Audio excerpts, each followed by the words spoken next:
G'day guys, I'm Totally Zoo and welcome back to Wirradale Zoo.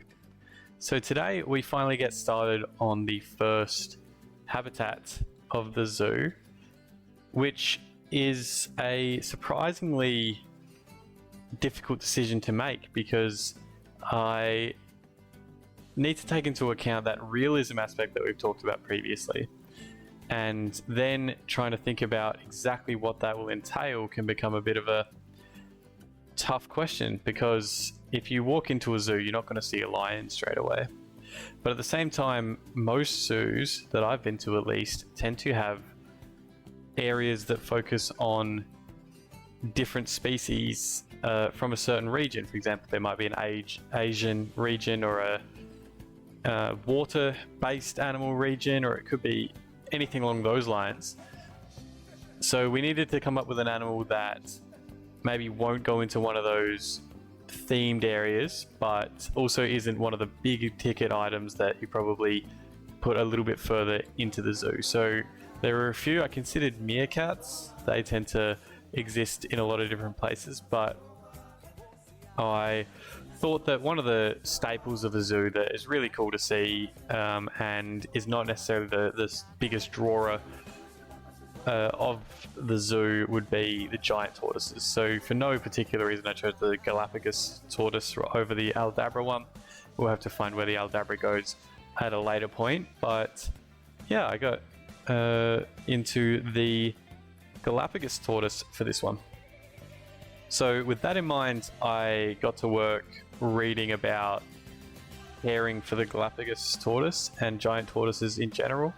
I found two main resources that I used for that, a couple of care manuals, but also I looked at some general tortoise care guides.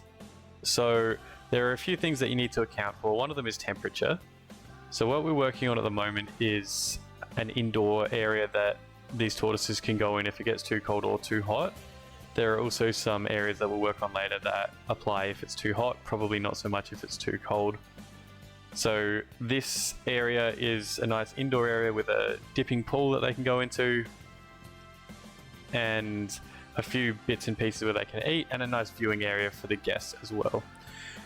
I think from what I've read, the main things that you want to account for the tortoises is giving them some ability to exercise. So one of the key things I read is that your tortoises should have some room to go up and down hill a little bit. That's really good for their exercise and fitness. So I made sure that this was on a slope, but also is just realistic in general that you'll have your zoo will have slopes in it, because most places in the world are going to have some inclines all over the place. So as you can see here, I'm messing around with water and trying to get it to behave, and it didn't really want to. So I ended up just having that. Most of this floor is actually covered in water, I believe. It's just not visibly so. But it was a very finicky process here to try to make this surrounding area look decently nice in terms of this plaster that's surrounding the indoor pool. One thing that I think it's easy to fall into as far as a trap for zoo building is that you just build a hole in the ground and fill it with water. That doesn't really exist. If you think about zoos, if you've been to a number of zoos, you can probably think that almost all of them have that concrete lining for most of their underwater areas. And ones that have more realistic looking dirt bases tend to have a plastic or concrete lining underneath that. So I think it looks more realistic for a zoo to have this obviously fake rock. It is called faux rock, but it looks fake, and that is perfect for what I wanted. So I'm going to try to do that for the most part with this zoo. I can't think of a reason why I wouldn't, but yeah, we'll see where I end up with that. As you can see, we've got still some hassles with having a water area next to a barrier, next to a path, and dealing with that. So we've got some slight ups and downs across that area, but again, I don't think that's overly unrealistic. I think we do go back into that and adjust it a little bit again later on, but that's okay. So this indoor area was based off what I saw at the Melbourne Zoo a while ago. They have, I think, 2 giant tortoise habitats, and one of them has an area just like this where they have this indoor area with 2 of these PVC curtain doors, a visible glass area for the guests to look through, and a nice wading pool with some plant life on the back wall of the building. I thought that looked really nice and really helped me to capture what I wanted to with this area. So I made a mistake when I first started the building. I accidentally had my building settings on align to surface, so the walls of this building were not properly aligned, and I only realized that a decent amount later on. So if you notice that they are slightly unaligned, where there is a bit of a jump between one part of the wall and the other, I did not. I eventually do, and I do eventually fix that, but I cut that out because I didn't want this video to take too long. One thing I noticed with the giant tortoise habitats that I've seen around the place is they often don't have a lot of plant life or overall just things going on, which is a broad statement, but there's a lot of just plain grass. I think that makes a lot of sense.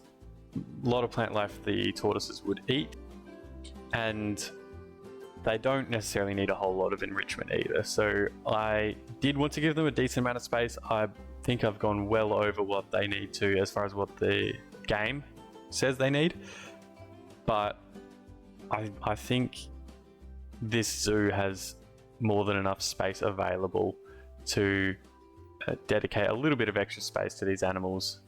I think that it makes a lot of sense.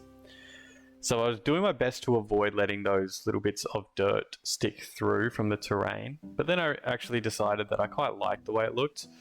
It makes sense that the tortoises will track in a little bit of dirt into the building, and it sits in those little corner areas where it hasn't been fully cleaned. So it might sound like a lazy cop-out, but I really did think that that was one of the best ways for it to look.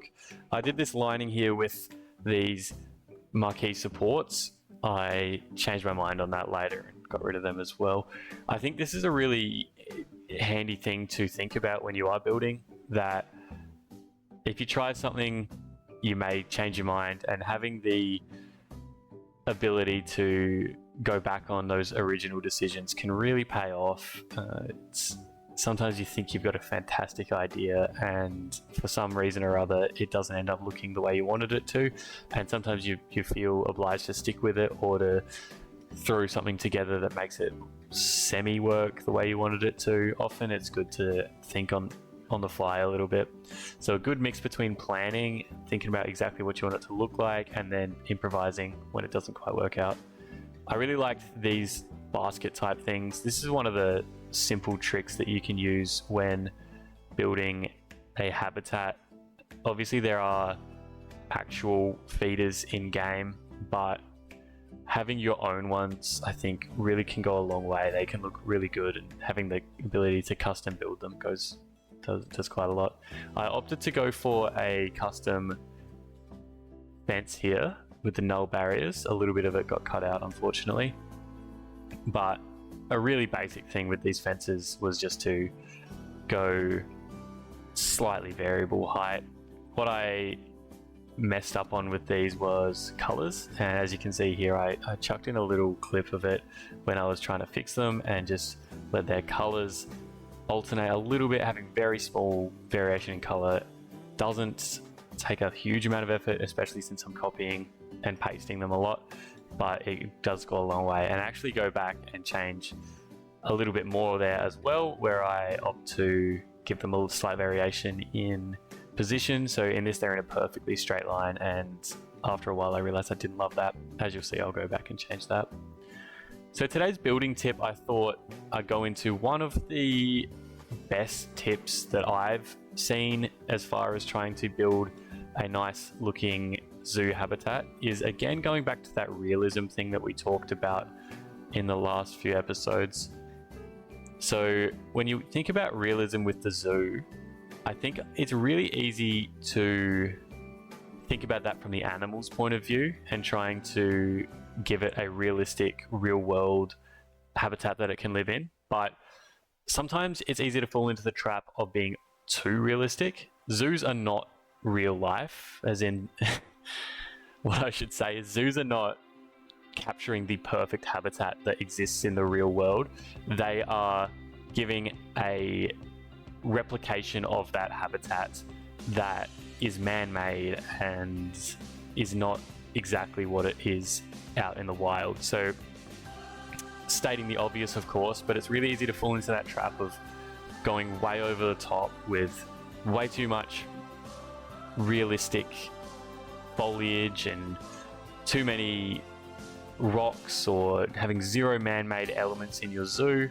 I think sometimes you can go over the board with that. So I think it's a really valuable tip to try to have some level of man-made influence on this. So this is me just adjusting those fences. It's a really good trick if you grab a few fences and then you hold down control and you highlight a few, and it will unselect the ones you've got selected and it will select the ones you haven't, and then just sort of alternating between grabbing a few and selecting a few individuals. Then I cut out the part where I replaced all of the fences that I'd already placed with the ones that had a slight variation in positioning. It's really minor, but it makes it look a whole lot better. Again, going to that sort of realism thing, realistic fences will not be perfectly aligned down to the millimeter. They will have very small variations in that. One other thing that I want to tack onto that tip of trying to adhere to realism is, as far as guests are concerned, you want to think about a few things. So for me, I want to think about, is my area accessible to people with mobility issues, whether they need a walker or whether they need a wheelchair or whether they have a pram for their baby. There's all sorts of things like that, and you want to consider that. Again, it doesn't matter in this game. No one has a wheelchair or a pram in game, but it looks more realistic to a real zoo. So going for that. The other thing is thinking about idiots. So that's my way of putting it. There are going to be idiots that jump the fence. So in areas like this, I think about trying to restrict their ability to do so. So as you see, we're making this fence here that is just going to slightly limit their ability to do that. If you go to the real zoo and you think about things like this, there are some barriers that they put up. It is not impossible to jump the fence, but it is definitely restricted in some ways. So whether there is two fences, like in this case, or whether there are plants in between the path and the fence, or whether it's glass barriers, etc., you want to think about that. You also want to think about children. So children, or I guess also people who just aren't as tall as others. So you want them to be able to see it. So in this case, I obviously lower the fence a fair amount once I see how it looks compared to the actual in-game people. So you want the kids to be able to see over it, which is a little bit of a give and a take. You don't want people to be able to jump the fence, but you want kids to be able to see over the fence. So trying to think about that. Obviously then in that instance, you have to think about how dangerous it is if someone does jump the fence, both with regards to, is it dangerous to the animals and is it dangerous to the guests? So thinking about those does add a whole lot of realism to the zoo. I think it's really easy to fall into that trap of just a basic surrounding your whole habitat with the exact same fence, and people could easily jump it, or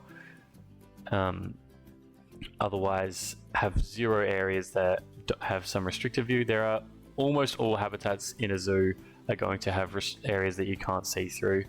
They're going to have restricted areas, back access areas for the staff and that type of thing. So if you try to incorporate those elements to your zoo, I think it can go a long, long way. My first zoos that I built in this game were really, really basic in that regard, and I was shocked when I started just taking a little bit of extra time to think about those types of things. I was shocked how far that got me. So again, just to be very clear and reiterate, I am not perfect at this game. There are people who are far better than me, but I think when you aren't perfect at building, those are the types of tips that can carry you a long way and make your builds look a lot better if you try to think about those small elements there. So I will try to give some more building tips as I go. I am also really keen to hear if you have any building tips, whether it's for me in terms of something I build in the episode or just general ones that you think are really applicable. So let me know if you have any. I'm always keen to hear them. I think it's always nice to just share that stuff between people who play the game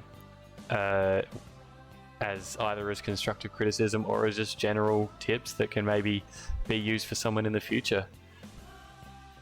So in this area, I took a lot longer than I needed to because of those issues with the plaster not being perfectly aligned up and down. Here is where I realized that these marquee things along the base were not great. I think soon it will jump to a point where maybe barely noticeably it'll jump to a point where all these walls are actually fixed. Eventually we do get the tortoises in. They may already be in.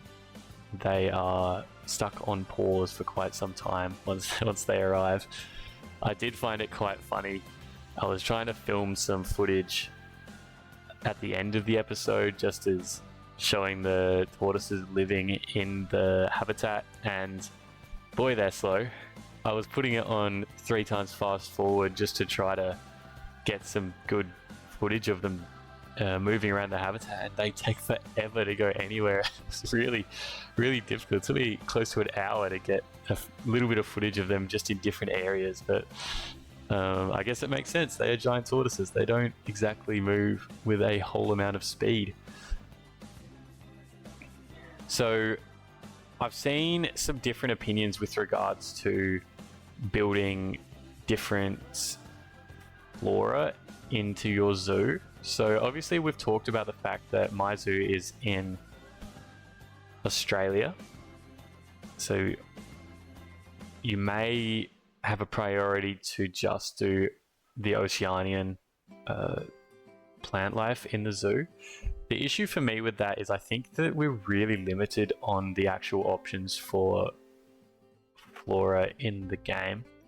There's just not quite enough. So I do adhere to trying to have the eucalyptus trees, for example. There is already one big one at the center, but just because of the limitations on that, I've gone for some plant life that does not exist in Australia naturally. And the explanation that I'm having in my head is that this looks close enough to some type of plant life that does exist in Australia. So it's actually that one, even though in game it says it isn't. If there were more plants, I would try to adhere to being more realistic about that a little bit more, but I don't think it's overly beneficial to making a good looking zoo to do something like that. So it's probably worth discussing that as well about the climate of my zoo.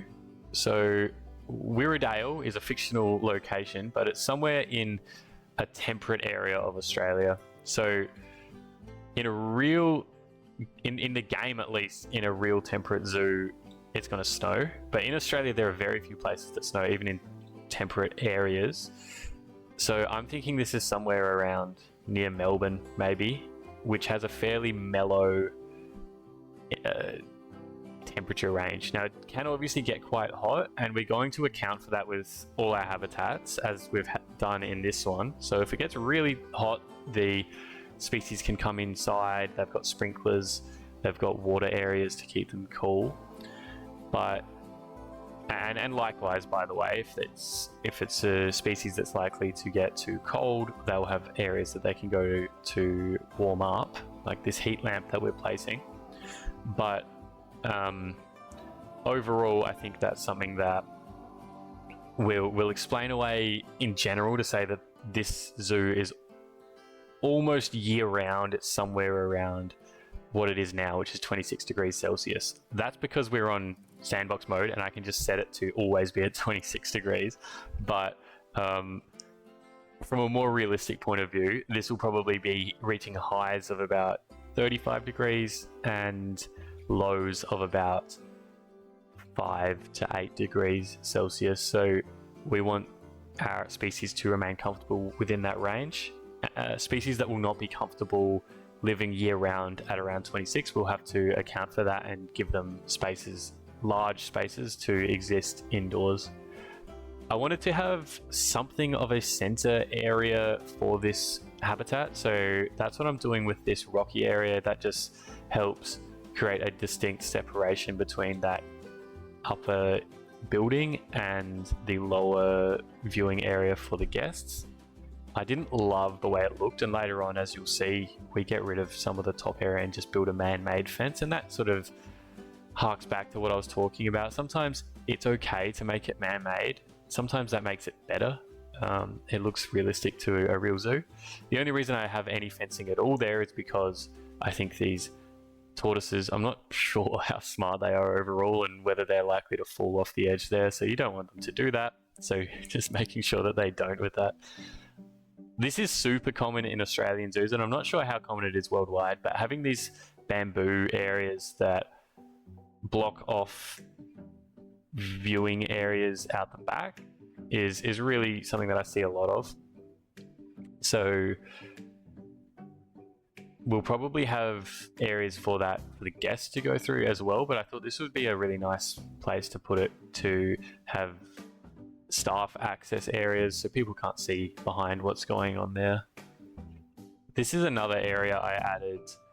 Obviously the tortoises have an indoor area already to go, but having a couple of shaded areas is always beneficial for them, giving them a little bit of choice. As I said, these tortoises tend to have a fairly plain environment in zoos. So longer grass tends to be what I've seen in my experience, but I guess that's not absolutely guaranteed. I just think that is a pretty common thing. So we've got a couple of ferns that I put in the rocks area here where I don't think the tortoises would be able to reach. I think most other small plant life would be eaten by them pretty quickly. The other things I added here were just a few palm trees or coconut trees or whatever you need to call them, and this big dead birch tree, I think, is not a bad, somewhat of a central sort of thing that they can exist around and walk about. I did some buffalo grass, but for the most part I thought that the long grass terrain paint was actually pretty appropriate, but we will see how it looks in some of the cinematic shots at the end. So here I begin on the second wading pool for the tortoises. It's really good for them to have choices with this stuff. So this one's nice because these are the types of behaviors that if you're at the zoo, you kind of want to see the animals doing something interesting. And as far as a tortoise goes, this is some of the interesting behaviors that they do exhibit, you know, wading in a pool. So it's nice to have that right near the viewing areas for the guests. I do cover it up as well because this is where they'll go to cool down. So if it's on a hot day, they can come in here and cool off under the shade. I also then get working on the surrounding areas, so a few trees and other bits of plant life. As you see, I do put some leaves down beneath the big trees and the bamboo, which I think looks quite natural, but I don't put it in the habitat or on the paths. My logic for that is pretty basic. I imagine that the staff at the zoo would clean up any of the leaves that land in the habitat or on the paths, and they don't clean up the leaves that don't. So pretty basic explanation, but again, that sort of realism aspect that I've been going for is I'm trying to recreate that here. I think it looks a lot more realistic when you get those leaves on the ground. I also add a little thatch roof cover on the upstairs building area, and that also permits me potentially in future to have another habitat on the opposite side of that path that will be covered up by that shady area for the guests. I think that, again, those types of things are very realistic to what you'd see at the actual zoo. And on a hot and sunny day, it's nice to be able to get under the shade a little bit. So using those thatch roofs is a blessing and a curse. I think they look really nice, but they are a bit of a pain. They don't tend to mesh very well with each other. So yeah, oh well, anyway.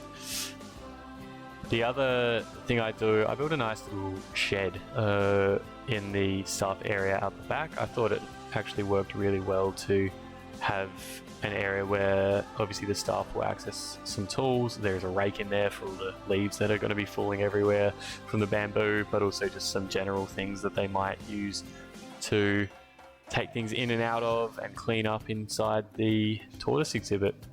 So other than that, I think I'm happy enough to stop waffling on for a little bit. So you can enjoy the next bit uninterrupted by my voice. I will come back towards the end just to say goodbye. So enjoy the next little bit, and I'll see you soon.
Okay, so hopefully you've enjoyed seeing that today, and hopefully even better, you've learnt a few tips and tricks.